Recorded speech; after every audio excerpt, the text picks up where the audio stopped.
Shalom, jemaat Tuhan yang terkasih dalam Yesus Kristus.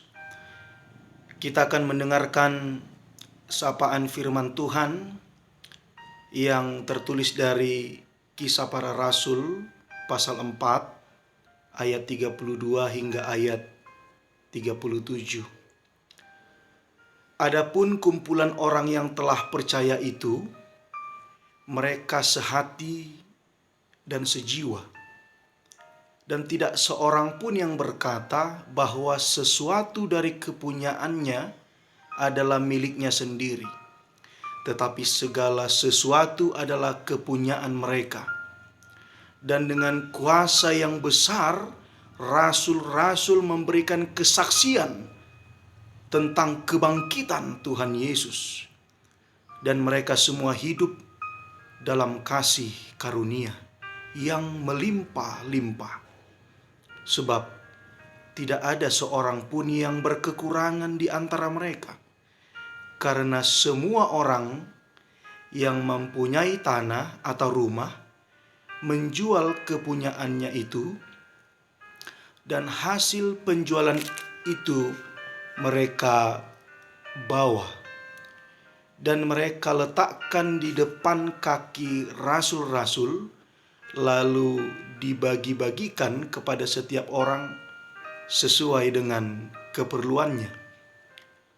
Demikian pula dengan Yusuf yang oleh rasul-rasul disebut Barnabas, artinya anak penghiburan, seorang Lewi dari Siprus. Ia menjual ladang miliknya, lalu membawa uangnya itu dan meletakkannya di depan kaki rasul-rasul. Demikian pembacaan firman Tuhan. Saudara-saudari jemaat Tuhan yang terkasih dalam Yesus Kristus, kisah ini pelayanan dan model persekutuan jemaat atau gereja mula-mula saat itu didasarkan pada satu dasar prinsip persekutuan. Apa itu? Yaitu orang-orang percaya, para rasul, pengikut Kristus telah menerima curahan dari Roh Kudus. Mereka dipenuhi karunia-karunia, mereka dipenuhi oleh Roh Kudus, yang mana kita bisa memahaminya bahwa di dalam Galatia 5 ayat 22 tertulis buah-buah roh. Di antaranya adalah kasih, sukacita, damai sejahtera. Inilah yang dihidupi, dilaksanakan, yang menjadi lifestyle, gaya hidup model persekutuan pelayanan. Koinonia, persekutuan, marturia, bersaksi, dan diakonia pelayanan kasih. Jauh sebelum itu, kebangkitan Kristus itu yang mendorong. Kebangkitan Kristus memberikan pengharapan.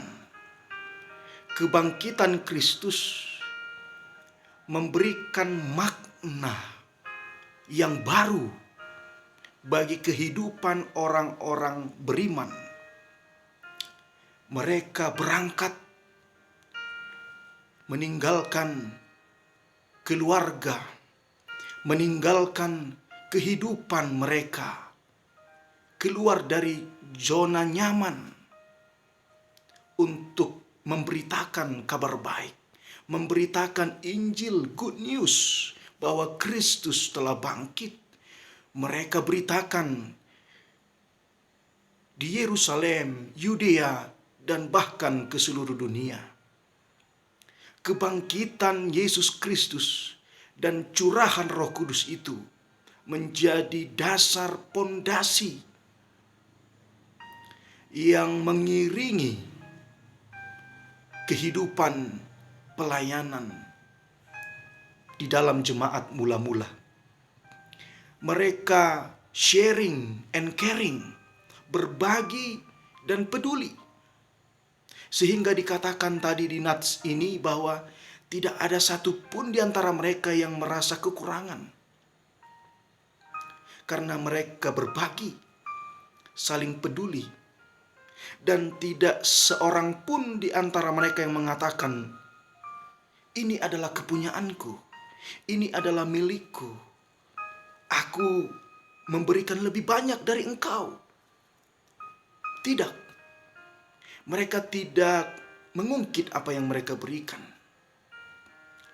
Dan itu yang menjadi landasan teologi dogma, penyembahan dan persembahan di dalam gereja HKBP yang selalu kita ucapkan, kita nyanyikan setiap minggu.